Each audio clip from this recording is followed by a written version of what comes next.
And we are here with a very special guest, Jammin Jay Lamont. Hey, hey, what's going on, Justin? Man, I'm doing great. First, let me say aloha to you, man. You were right there in the place where I wish I could be, but this pandemic has just messed everybody up, just messed up this whole year. But it's good, like they say, it's good to be seen. Glad I'm here, and I'm glad to be on here with you. What's the present life been for you during this COVID-19 pandemic? Oh my God, it's just been crazy. I think right now it's like 10 months so far. 10 months I haven't been traveling. I haven't been on the road.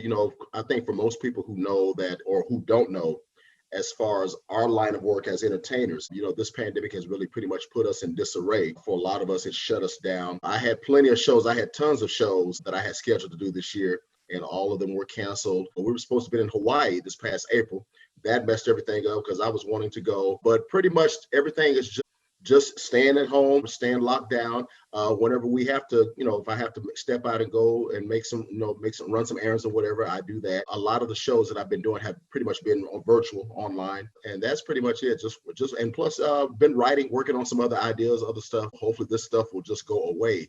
It's funny. It's funny. It's funny. I laugh because it's funny how now they're telling everybody to practice social distance. I've been doing that for years. I've been doing that for a long time. I always tell people, when have we not been keeping our distance? It's like, if I don't know you too well, I'm not going to come close to you.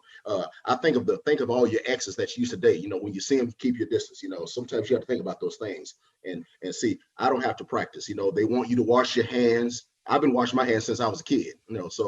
But I know a lot of folks who don't wash their hands. So it's sad that you have to tell people, please wash your hands.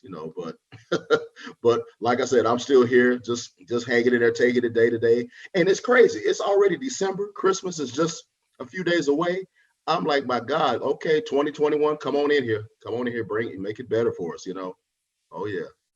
So you've been in the entertainment industry for over 18 years now. What has been the key to your success, and how do you continue to elevate or stay on top of things in your great career that you've been having for years now? It's amazing because when I look back at my whole career, because actually, to be honest with you, actually it's almost been almost 29 years that I've been in the business. And at times, I sit back and I'm like, wow, I can't believe it's been that long. And here I am today. But I just stay grounded. I've always been the type of person that I just try to stay focused on my dreams and what I've been wanting to do. This has been a lifelong dream for me. I remember when I was in school, in high school, in college, I had always thought to myself, you know what? I think I could do this as a profession. I would like to entertain. I didn't know for sure where it was going to start for me, but I said, but somehow I'm going to make it some kind of way doing what I'm doing today, and to think that I'm actually doing it. When I think of a lot of the TV shows that I've been on, I think about shows that I remember sitting at home watching. Never could have imagined that I would be on that show. For example, Showtime at the Apollo. I think like everybody, we couldn't wait for it to come on, watch the amateur competition, and the next thing you know, here I am doing these talent contests all across the country. And one day you get a phone call and it's a talent agent from Apollo. Hey, they'd like for you to come on Showtime at the Apollo. So it's like, oh my God. So it's just unbelievable. And then too, at the time when I started out in the business, I don't know if I told you this, but I was a former radio personality. I was a DJ, worked in radio for about 8 or 9 years because that was my major in college. I studied radio broadcasting and TV. So that's how I came up with my name, Jammin Jay Lamont. That was my DJ name when I was on the radio. So when I decided to go on stage and do comedy and other stuff, I said, well, I'm gonna keep that name. I'm gonna keep the Jammin Jay Lamont. That'll be just my stage name. So it's really been a blessing. It's just been so amazing. Like I said, when I think of all the shows I've been on, the people that I've met, the people that you run into, it's just unbelievable. But like I said, here we are now with this pandemic. It's just kind of put everything in disarray right now. But like I said, we're just hanging in there and maintaining and hoping that we'll be back out there soon to do what we enjoy. Well, I love it. I love it. So you're an entertainer, comedian, and a musician. Which would you have to say would be your favorite out of all three of them? You know what, Justin? It would have to be, it's so funny. A lot of times, a few people who ask me that, I have to say it's music. Music has always been my passion. Now, don't get me wrong. I love comedy. I love making people laugh because that's what I was doing at the time. But what actually happened was, I started out singing because that's always been my foundation. My mother's a musician, so I grew up listening to a lot of the stuff that she would listen to. And her being a musician, she played in our church, a pianist and musician for our choir. and I was singing in the choir. So to be able to sing along with her playing and we would harmonize and stuff like that, I said, you know what, I would love to do that. But at the time, things didn't kind of go the way that I thought it would. And a lot of times that's how it is. I've always been told sometimes you're gonna have to be prepared to hear the word no. Be prepared to hear something like we'll call you, don't call us, we'll call you, that kind of thing. When I was in high school, I actually teamed up with a couple of my classmates who were musicians. I mean, I didn't realize the talent that we had in our high school. And so they pulled me in as the lead singer. Everybody else played, but they didn't sing. So they said, well, Jay, we want you to sing. So I said, oh, wow, okay, seems like my dream is thing like this getting ready to happen now. Then when I went to college, like I said, I started broadcasting. I was also studying music as well because I was in the school choir. I was in a band. And so a couple of guys that I met on campus where I went to school at Langston in Oklahoma, we decided to start a band. And we had been talking about maybe possibly putting some songs together, which we did. Went in the studio to cut a couple of demos, some songs that I wrote, songs that our other guys in the group wrote. And I said, okay, I think this is it.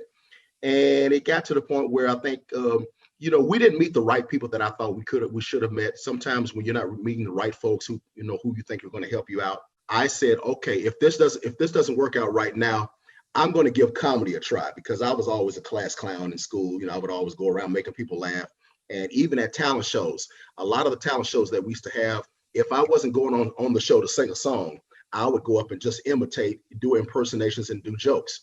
Because a lot of my friends saw me doing that around campus. When I'd be around the neighborhood, I would just start cracking jokes. And even being a singer, what I would do is I would take singers that I used to hear on the radio and I would emulate their voice. And so I said, okay, I know what I could do as a back. It was like a backup plan. If the band, which was plan A, doesn't work out in the meantime, I'll go to plan B and just do some comedy. And one of the guys in my band at the time said, you know what, Jay, that's not a bad idea. I tell you what, don't worry. We were like, don't worry, we're going to make this happen. We're going to get back in the studio. We'll regroup. I said, but you know what you should do? While you're out there making them laugh, bring some of your musical talent into your act. Put it all in one pot, make them laugh a little bit, sing to them, do a couple of your impersonations, so that way they can really see who Jay Lamont is. And I said, yeah. And it somehow just took off.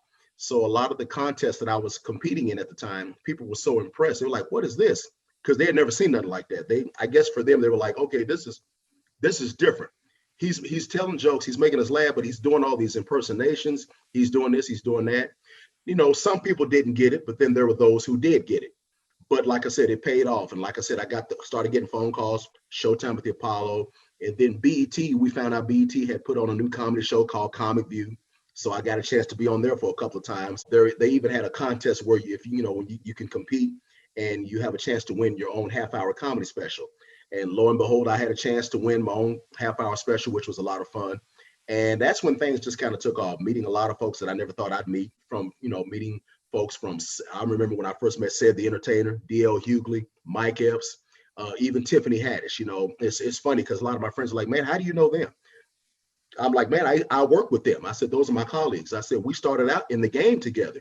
I said, I remember when Tiffany Haddish first started out she was just a stand-up comedian here in LA where I live. And she used to open up for me, believe it or not. A lot of folks don't know that. We would do little small rooms. And I remember the guys were like, hey, okay, Jay, you're going to go up at this time. Hey, we got this young girl that's going to open up for you. Her name is Tiffany Haddish. And I'm like, okay. And so it's just amazing. Like I said, when I look back throughout the years of everything that I've accomplished and what I've done, and I'm still, I'm still not done yet. Still working on some more things. I'm in the studio working on my new album. I had an EP that I recorded about a year ago, which is all on streaming, all streaming platforms. So I've got that. And so I'm working on some new music and working on some other ideas and stuff like that. So I'm, like I said, I'm just enjoying it. So you've had the name Jammin Jay Lamont when you were a radio personality. How did you get the name The Human iPod? That started from a couple of comedian friends of mine here in LA. A lot of times when I'm off the road, as like most comedians, you get a chance to work a lot of the rooms around the town where you live. So if I'm one night I might be at the Comedy Store in Hollywood. I'm at the Laugh Factory down the street on Sunset, doing the other rooms, but I'm gonna tell you what's more fun is when you go across town to work the little small, like intimate rooms where most folks don't hardly come to Hollywood. So for you to go where they are, oh, they're excited. And there was a couple of guys who were like, man, it's so amazing how you do that, Jay, man. I don't know how you do that, man. And a lot of times they're always intimidated, man. I don't want to follow you, man, because I can't do that. So let me go on before you. And I'm always the kind of guy I'll say to them, I said, look, I can go first. Oh no, we're not gonna let you go first. And some guy, I can't remember who it was, some guy said, man, you know what, man? You know what, you're like an iPod, man. You're like that iPod, like that music player where you can plug your earphones in and all the music comes on there. He said, I think they should just call you the human iPod. And for the life of me, I cannot remember who said that. And it just kind of sunk in. And all the other guys are like, yeah, that's good. That's a good thing that you should use, the human iPod. So I said, okay, I'll use that. And that's how that started. But I can't remember who it was that said that.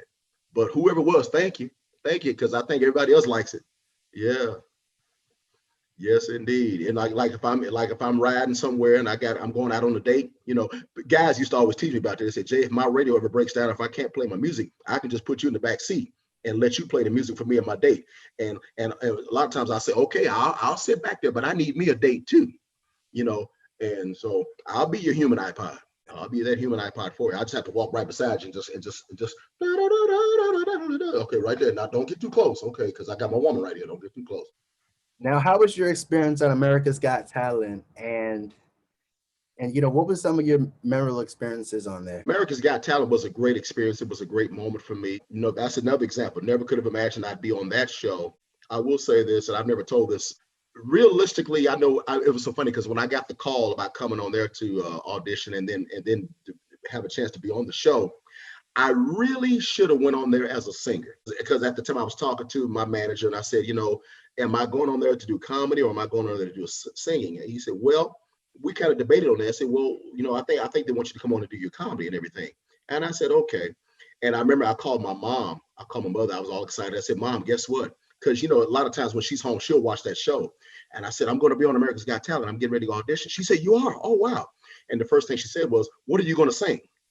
And I'm like, oh, wow. Because she really wanted me to be a singer. She wanted me to go in there as a singer. But either way it goes, I went on there. It was a great moment. Got a chance to meet a lot of the other contestants, because there were so many people from all over who were coming into Hollywood, who had this amazing talent. And it was just mind blowing to meet all the folks that I met. And some of them recognized me, they knew who I was or whatever. Oh man, it's good to have you here and all that stuff. So it was a lot of fun. It was really a lot of fun. And then Nick Cannon, who I've known for a while too. It was great to see him as well, because he was the host of the show. So, but it was a great moment. I mean, most of those shows that I've been on, it was great. America's Got Talent. I also did another show that Byron Allen hosts called Comics Unleashed. I'm sure a lot of people have seen that show. There's a little table, you sit around this table, and he pretty much asks you a question, and you just kind of, and what he will do is he'll do a setup question at you, and you just go. You just answer it in a way that you're doing your comedy set, but you're basically talking to Byron, but you're talking to the audience as well. Those moments were great for me. It was great because it gave me a lot of exposure. Now, I didn't win. I know people asking, did you win? I said, no, I didn't win, but it's okay. I in my audition, it was so funny because I did my audition, and I remember seeing the judge, because at the time I did it, who were the judges? I believe Sharon Osbourne, Howie Mandel, longtime stand-up comedian. He was one of the judges, and there was another guy who was an English journalist named Piers Morgan. So they were the judges at the time I did it. And I remember I went out on stage, sellout crowd. It was a packed crowd. And I did my whole routine on mixing. I was doing my little master mix with the turntables and all that. And the crowd went nuts. Got a standing ovation. I made it to the second round. But after that, I didn't go past that, because there was so much amazing talent outside of what I got a chance to do. And some stuff I didn't get to do. But either way, it was great exposure for me. So I enjoyed it. I don't know. I thought about maybe go back on there another time and maybe compete as a singer. I don't know. We'll see. I'm thinking about it. Now, we talked about this a little bit earlier. You started in radio as a personality. You moved to Los Angeles from Houston, Texas. Mm-hmm. How was your radio experience? And, what was the motivation to pursue a career in, let's just say, not in radio, in the entertainment industry at that time? Describe the process. Growing up as a kid, I was always into music. I love music. And it was so funny because I remember times riding around with my mom. Whenever my mom would go shopping or whatever, I'd be in the car with her. And I can always remember saying, Mom, can I listen to this station right here? There might be a station that's playing some good music. And she'll say, go ahead. So I'll turn that station on, not just mesmerized by the song that was playing, because like I said, I would listen to the song and whoever was singing, I would sit there and just be like, oh, wow, I love the way that person sounds. And I would start emulating their voice. But then all of a sudden I'd hear the DJ start talking. Oh, da was 20 minutes after the hour of so and so. That was music that's brand new from Gladys Knight and the Pips, or that's the OJs, or that's LL Cool J. Hey, good afternoon. I'm so and so, so and so. I said, hey, I'd like to do that. It just got to the point to where I just said, you know what? I could do this. I could do that. It got to the point, Justin, where I actually had 3 jobs at one time. And so when I went to college, I said I was trying to debate on what should I major in, because I wanted to study music. But I said, I want to give radio. I want to try broadcasting a chance. And fortunately, where I went to school, we had our own radio station. We had a campus station. I didn't realize at the time that one of the classes that I took, this particular class, you get a chance to go on the air to do your own show. Of course, you have the teacher that we had, they'll teach you the fundamentals of radio broadcasting, how to talk on the radio, doing the time, the weather report and all this stuff. And I was like, man, I can do this. So it got to, even all the other students, we were excited. And so then it got to where they'll say, okay, Jay, we're going to let you come on at what time do you want to come on? What time do you want to do? So and so. So everybody would get their allotted time to come on the radio to do their own show. And the station manager would listen to our show to grade us. And that's how we would get credit. We sound on the radio and our presentation. So I said, okay, I'm going to do this as well. Did my first show. It just blew up. All the students on campus was listening to me. So it's like, I was kind of like I guess you could say I kind of had a household name on campus. And then all of a sudden, I was offered my first job to work at a professional commercial radio station. And I was still a student. I was still in college. So it allowed me to I took my internship to the station that I got hired at. And that's when things kind of just took off. I started in Oklahoma City. I worked at a small AM station, which was an R&B. We were the only R&B soul station in Oklahoma City. And I mean, Justin, we turned the place out. We were dominating the ratings to be on an AM station now. And we were like in the top 5 in the market. And then someone in Houston heard about me and offered me a job at a station on FM in Houston. So I wound up moving to Houston. But I said, while I'm doing radio, I'm still going to work on my entertainment career. I'm going to work on my music, because I was still doing that as well. Because a lot of times I would go in the studio when I wasn't on the air. I'd go to the studio with the group, work on some songs. Then next day I'm back on the radio doing my show. So it was an amazing moment for me at the time. And so, like I said, I went to Houston, worked at 3 different radio stations at the time. So, which was a lot of fun. And that's when I decided to go ahead and give comedy a try. There was a couple of comedy clubs that opened up in Houston. One in particular, which was the only Black-owned. It was one of the first Black-owned comedy clubs in the nation. And this is when BET first started Comic View. So the gentleman that owned that comedy club decided to give me a shot to come on stage. He met me at the radio station that I worked at. And it was so funny because some of the staff, some of my coworkers said, Jay, you should go out there because that'll be good. You're representing the radio station, but this will give you a chance to expose your talent on stuff that you do. And the rest is history. So when I got on stage, a lot of the folks that came out to the shows were some of my radio listeners. So it gave me a chance to really show the live audience, hey, check this out. I know you hear me on the radio, but guess what else I do? And so they were just blown away. And so years later, here I am in LA. I thought about just writing a book about everything I've been involved with, write the good things and the bad things. It's been an amazing career for me. I mean, I thank God. Like I said, I've been blessed. And like I said, hope this virus will go away somewhere. What I always ask sometimes, how come the bills? You ever ask yourself, Justin, how come bill collectors can't get the COVID? That way you ain't got to pay bills. Bills can go into quarantine for 5 years. Wouldn't that be wonderful? No, you don't have to pay no bills for 5 years. That ain't gonna happen. Everything's shut down, but they still want your money. This is what I do. Sometimes I thought to myself, you know what? Just tell the bill collector, look, the money that I may touch might get the COVID. So if I send this money to pay the bill to you, you'll get the COVID. But then you think to yourself, maybe that's not a bad idea. I know that's not good to say, but I'm thinking, give them the COVID. Therefore, they won't call you again for about 4 or 5 years. So it's just a thought. It's just a thought. Yeah. Now, speaking of all the success that you've been able to headline at major comedy shows, concerts, the list goes on. You've had a chance to also open up for Mary J. Blige in 13 cities. Oh, yeah. And I know that you were able to do that. From doing the major concerts to the comedy shows and to be able to open up for Mary J. Blige in 13 cities. When you look back, what has been some of your memorable experiences? Because I know you've done stuff with Luther, I know you've done stuff with Patti LaBelle, and so much more. That has always been mind blowing for me because never could I have imagined that I would be performing on stage in front of 15 to 20,000 people. You know, we're talking about 20,000 seat arenas. Never could have imagined that that day would come because, like I said, when I started out, I was doing small little clubs, little small rooms here, small rooms over there. I remember playing little, you know, little hole in the walls. Let's just go there, hole in the walls.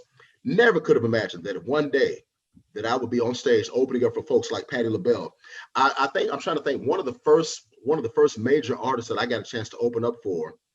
Now, as far as comedy, I would say it was John Witherspoon.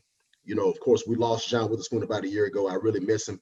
And I remember when I first met him, such a nice man. He was so, I mean, hilarious as all get out, but he was such a nice guy. I remember him sitting down with him backstage at a show. I can't remember where we were, but he was telling me a lot of things that he witnessed when he was coming up in the game and stuff like that. So I felt like a student in a classroom just listening to him. You know, when he wasn't making me laugh, he was, you know, I was sitting there just listening to him. You know, he was like one of the true ones. You know, John Witherspoon. Now, as far as music, like you said, Luther Vandross. When I got a chance to open for him, that was amazing. We were in Columbia, South Carolina. I think it was probably maybe, I would say 9 to 10,000 people out there. I'm sitting there saying to myself, man, these are some of the largest crowds that I don't think I could have ever imagined performing in front of. And you know, and they're like sitting there like, who is this guy? Oh my God, this guy's amazing. And then I got a chance to open for Mary J. Blige. Did a couple of dates with her. It was so amazing. Tamar Braxton opened for her. Frankie Beverly and Mays. Now that was one of my favorites. Frankie is like, I always tell people, Frankie is like the black Grateful Dead, if you will. Grateful Dead, he's the black Rolling Stones. He don't have to put an album out, and anywhere that man goes, the place is packed. It's sold out. And Charlie Wilson. That right there was a dream come true for me because when I got a chance to open for Charlie Wilson, actually the first time was when he was with his brothers, the Gap Band. The thing I love about Charlie is that Charlie and I are both from the same state. We're both from Oklahoma. He's from Tulsa. I'm from Oklahoma City. Man, you can't get no better than that. It's like I can't believe. I remember telling some of my friends, I said, man, you're not gonna believe this. I'm getting ready to go on tour with the Gap Band. I'm opening up for them. Oh man, Jay, get out of here. Are you serious? I'm like, yes. And then all of a sudden, Charlie and I are good friends. You know, I got a chance to bond with him. One time we were backstage. This is when he was out on the road by himself. It was just Charlie Wilson. And I remember telling him, I said, man, you just can't imagine how grateful I am to be on this show with you, man, because I'm from Oklahoma too. He said, oh, is that right? Where are you from? You know, I told him. So we just got to talking. And we went to the same school. He went to the same college I went to, Langston University. LU baby, LU. I gotta say LU baby. It's amazing, man. It's like I said, I'm just so blessed. I mean, to play small rooms here and there, because any platform at the time there weren't many platforms that was provided for black performers, or you know, as far as comedians like myself. You pretty much had to, you know, utilize what you could that was offered out there for you. But to be able, as years go by, you're getting ready to go on tour with Mary J. Blige, a Maze featuring Frankie Beverly or Charlie Wilson. I mean, oh wow! Even some dates, some of my comedian friends I had a chance to tour with, Said the Entertainer, Mike Epps, Cat Williams, you name it, Jamie Foxx. I remember it was so funny. Jamie and I are real good friends. Jamie Foxx, I remember one time he first saw me on TV. He said he used to watch me all the time. He said, man, I used to always watch Comic View just to hoping I would see you because I like what you do. And now this is someone that I admire because, and he does, I mean, when you think about all the talent that he has and what he does, he's sitting there saying, man, I like what you do. And I remember he brought me out on stage on one of his shows. We were in Texas and he brought me out on stage. And so we paired up and did like a little skit together. It was so much fun. He loved to do when I imitate certain singers. So he had me come out and imitate those singers while he was on the keyboard. I wished I had footage of it. Justin, you just don't know. But I mean, stuff like that, I think about that. It gets no better than that. It gets no better. Oh yeah. I need to find Jamie. Jamie, we need to do that again. I don't know. I've got to find his number. It's somewhere around here. I'll find it. Don't worry. Knowing that you've had such a successful career in the industry, if you weren't in the music or entertainment industry, what do you think your career would have been? My very first job, Justin, was working at a restaurant. I used to work at, if I can say the name, Denny's restaurant. I look back and laugh at that, but I said, hey, I'm glad I was working there. I said I enjoyed working at Denny's. But of course, now mind you, I always said I'm not going to be here for the rest of my life because I said but you know what? Honestly, that's a good question. Because like, what would I do if I wasn't doing this? I would probably still be in radio right now. I would probably still be doing maybe doing radio or maybe working in commercial art or something like that. It would be something. I know my mother used to always say, even if you're not able to, even if things don't work out to where you want to be doing what you dreamed about, do something. She said, at least do something and still work on that dream. Don't give up on the dream. I remember her telling me that, just do something. It doesn't mean you got to do it for the rest of your life, but the fact is you're doing something, keep an influx of income coming to you, no matter what it is that you're going to do. And then you'll still be able to soar and follow that dream that you always wanted to do. Yeah, that's probably what I would have been doing. But like I said, I'm glad here I am today. I'm glad I'm doing what I love. Of course, like I said, things have shut us down. I'm even selling. I got my T-shirts. I got little stuff here. I'm trying to create, Justin, shirts, masks. I'm trying to sell whatever I can to make some money. I'm trying to sell myself. You just got to create, do whatever you can to try to make ends meet. But like I said, I'm blessed. I am totally blessed. Now, where do you draw your creativity from, or who are some of your inspirations? Of course, my mother.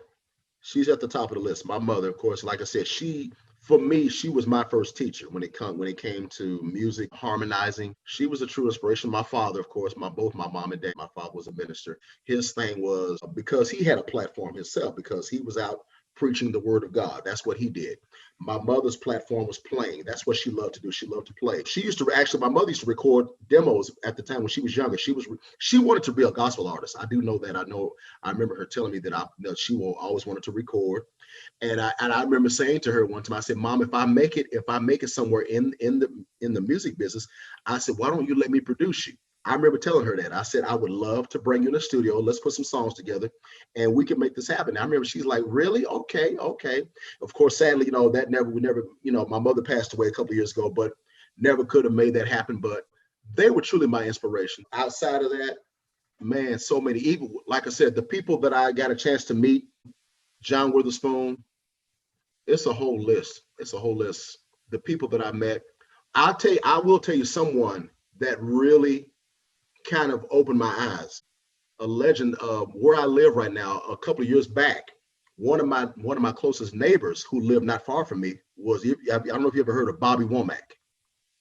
Legendary singer, Bobby Womack, known for a lot of hit songs. If You Think You're Lonely Now, he did a couple of songs with the Rolling Stones. Oh my God, Harry Hippie, Just Crossed 110th Street.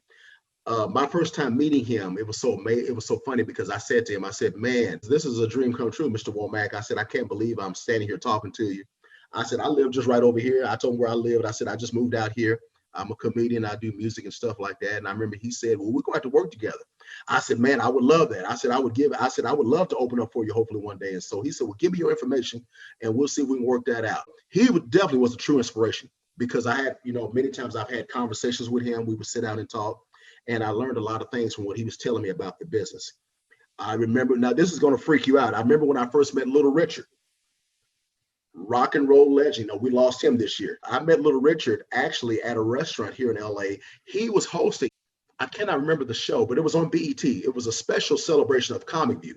They were honoring us who appeared on the show. And so they brought him on to host the show and they were showing some footage of all of us with the best of our material and stuff. So as they were showing footage of me, I noticed I glanced over at him and he was looking up at the screen like they're looking up at me. And so we went to a commercial break. So the lights came up in the studio. So we were sitting there. So he's looking out and he's looking at me like he did like this. Like, was that you? I just saw it. I said, yeah, that's me. He's like, I'm like, Little Richard, give me doing this. And later that afternoon, when we got done filming at the studio, we went to this restaurant and there he was. And from what I understand, he's always been known for going out. He'll go off somewhere and they let him just sit there and just dine by himself because most times he's by himself. And so he saw me and one of my buddies, so he let us sit at his table. We're sitting there like, and I remember looking at my friend like, man, we sit here with Little Richard. And so he told us a lot of things about what he witnessed when he started out in the business. This is a man that came out in the 40s and 50s. He was like, he is the true king of rock and roll. As I said, it don't get no better than that. People like that are true inspirations for me. because knowing what they had to go through. And I remember telling him, especially Little Richard, I said, it was because of you. You're truly one of those that made it possible for us because you opened the doors. I told him that. No doubt about it. You're an artist as well, and also working on an R&B album.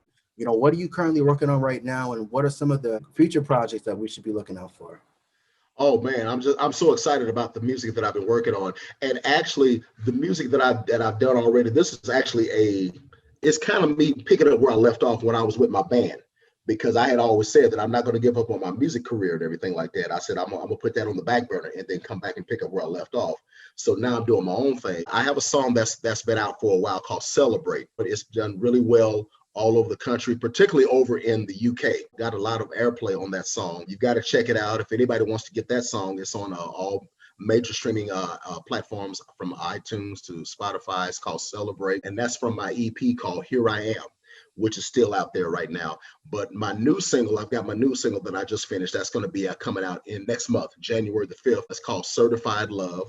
I'm real excited about it. It's a nice little jam. I think you're going to love it. And that'll be coming out on my next project. So we're working on that for later next year. We'll get the rest of that out next year. But like I said, Certified Love, my new song, will be out January 5th on all streaming platforms. But you can get my other single, Celebrate, which is now streaming now. But I'm excited and hoping to do some more, maybe do some producing, working with some other folks that I know, because I have a lot of friends. I have a few friends who are so talented, Justin, and they're working on some stuff. And we've been talking about maybe doing something together, maybe collaborating. And I want to do that as well, most definitely. So just looking toward the future. Knowing that you've had tremendous success over the last years and years and years and years, I should say, when people look back on your success, what would you like your legacy to be? Oh man, that I just I did what I loved. I know. I guess you could say, he did what he did it, and that's I did it. At the time when I was thinking about what I wanted to do, I remember telling some friends, some of my friends, I said, I know what I want to do, and then to have certain friends tell you, what you should be doing. This is what you should be doing, Jay. Out of all the obstacles that I had to go through, when I think about those who tried to sabotage me, because a lot of times that happens, Justin, especially in this game, you've got a lot of people out there that would rather not see you soar.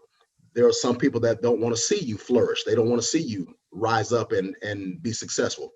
Because if they're not somewhere on a certain level where you are, then they'll do whatever it takes to try to bring you down. And sadly to say, I've been in that situation. I've been through some situations where I've had people who tried to sabotage me, but thank God I didn't let them pursue that. I kept on doing what I wanted to do, kept on doing what I said I was going to try to achieve, and here I am. I figured, hey, my legacy, just say, hey man, he did it, and that's it. I did it. I didn't give up. Yeah, that's it. I didn't give up, and I did it. And we are here with Jammin Jay Lamont, one of the best in the industry. And I just want to say I appreciate the opportunity and wishing you all the best, brother. I appreciate you, man. Man, thank you so much. And if I could just let the viewers know that if you want to follow me, they can follow me on my social media. I'm on Facebook, Twitter, Instagram, Jammin Jay Lamont. Just spell it all the way out, JAMMIN JAYLAMONT. And like I said earlier, I do have merchandise. So you can go to my website. I have t-shirts, my Jay Lamont t-shirts, and also I have my 1-hour live comedy DVD. You got to get my live comedy DVD, Justin. So they can go to my website, www.thejaylamont.com. THEJAYLAMONT. Get a t-shirt, get my DVD, get my music on all streaming platforms. My new single, Certified Love, coming out next month, January 5th. So thanks again. I appreciate you. Much love to you, my man.